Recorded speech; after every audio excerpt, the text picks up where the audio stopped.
இது welcome back to my channel. நம்ம பார்த்தீங்கன்னா இவங்க பாருங்கள், கோழி கறிக்காடிலேருந்து நம்ம கோழியினுடைய ஈரலும் தீனி பையன் வாங்கிட்டு வந்துருக்குறோம். இந்த கோழி ஈரலும் தீனி பையன் வாங்கிட்டு வந்து நம்ம வந்து கட் பண்ணி சுத்தமாக க்ளீன் பண்ணி மஞ்சள் போட்டு சுத்தமாக க்ளீன் பண்ணி கழுவி வச்சுருக்கோம். அது வந்து நம்ம வந்து பிரட்டல் செய்ய போகிறோம்.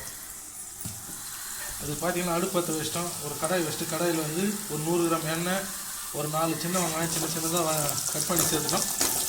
ஒரு கைப்பிடி கருவேப்பிலை, இது 3த்தையும் சேர்த்து நல்லா வதக்கிட்டோம். இதுக்கு வந்து சுவைக்கு வந்து கல் உப்பு சேர்த்துக்கிறோம். அதிலே வந்து இஞ்சி பூண்டு பேஸ்ட்டு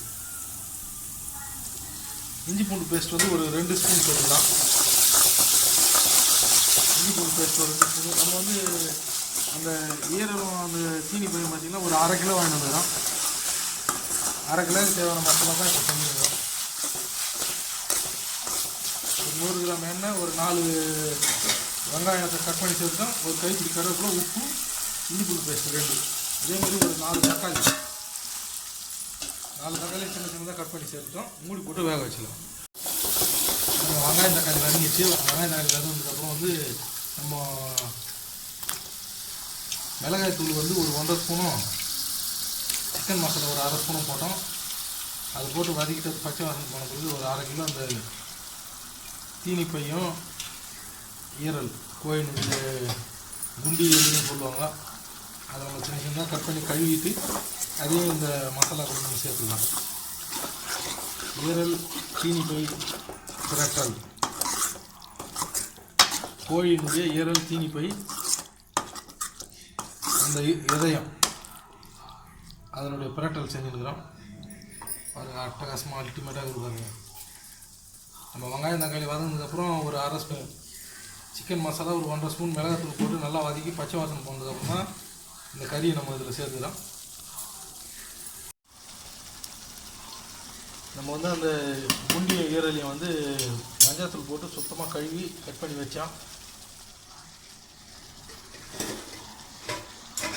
கோழியினுடைய தீனி பையும் ஈரல் கறிகட்டில் ஒரு 1/2 கிலோ வாங்கிட்டு வந்து இப்போ நம்ம பிரட்டல் செஞ்சுக்கிறோம்.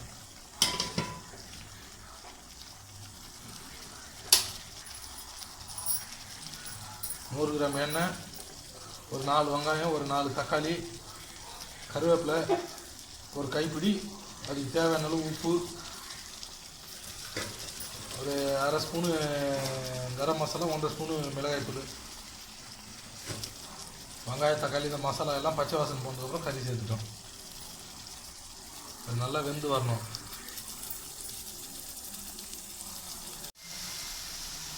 பாருங்கள், அந்த மசாலாவில் வந்து அந்த ஈரலும் தீனி பையன் நல்லா வெந்துன்னு இருக்குது. நம்மளுக்கு வந்து பிரட்டல் செஞ்சுருக்கிறோம். இருந்த விட கொஞ்சமாக தண்ணி சேர்த்துக்கலாம். ரொம்ப தண்ணி சேர்த்திங்கன்னா தண்ணி ஆகிடும். கொஞ்சமாக தண்ணி சேர்த்தோம்னா அந்த ஈரலும் தீனி பையன் அப்போ தான் நம்மளுக்கு நல்லா வெந்து வரும். அந்த மசாலா ஈரலோடு அந்த கறியும் சேர்ந்து நல்லா நம்மளுக்கு வெந்து வரும். இப்போ நம்ம வந்து முழுகிற அளவுக்கு இந்த அளவுக்கு தண்ணி ஊற்றிட்டோம்.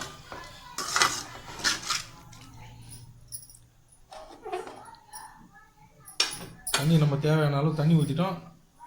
இப்போ இந்த தண்ணியோடு அந்த மசாலா அந்த கறி நல்லா சேர்ந்து வெந்து நம்மளுக்கு வந்து அப்படியே சுக்கா மாதிரி வரும்.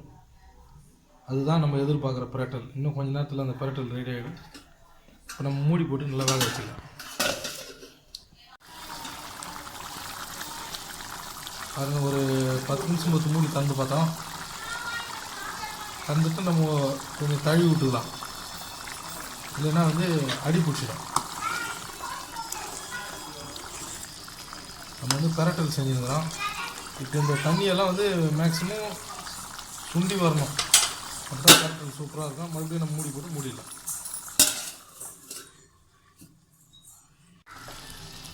பாருங்கள், நம்ம எதிர்பார்த்த அந்த கோழியினுடைய ஈரல் தீனி பையனுடைய பிரட்டல், குண்டி ஈரலுடைய பிரட்டல் வந்து சூப்பராக ரெடி ஆகிடுச்சு. பாருங்கள், எவ்வளோ தண்ணியாக இருக்குது. அந்த தண்ணியெல்லாம் சுண்டி அந்த மசாலா கறியோடு நல்லா கிரேவி எந்தளவுக்கு திக்காக வந்துக்கிட்டு பாருங்கள். இந்த மாதிரி செஞ்சால் இது வந்து இட்லி, தோசை, சப்பாத்தி எல்லாத்துக்கும் நல்லாயிருக்கும். சாதத்துக்கும் ரொம்ப அல்டிமேட்டாக இருக்கும்.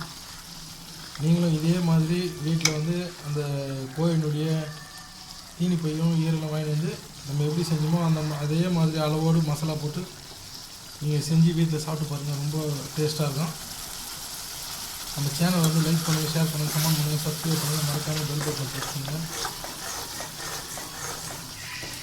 சூப்பரான சுவையான எல்லாம் ஹோட்டல் ஸ்டைலில் பிரட்டல் ரெடி ஆகிடுச்சு.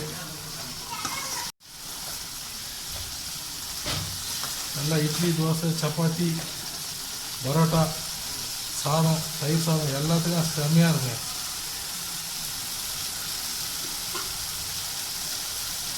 எல்லாத்துக்குமே அல்டிமேட்டாக இருக்கும். சூப்பரான கோழினுடைய ஈரல் தீனி போய் பிரட்டல் ரெடி ஆகிடுச்சு. வாங்க சமைக்கலாம், வாங்க சாப்பிட்லாம்.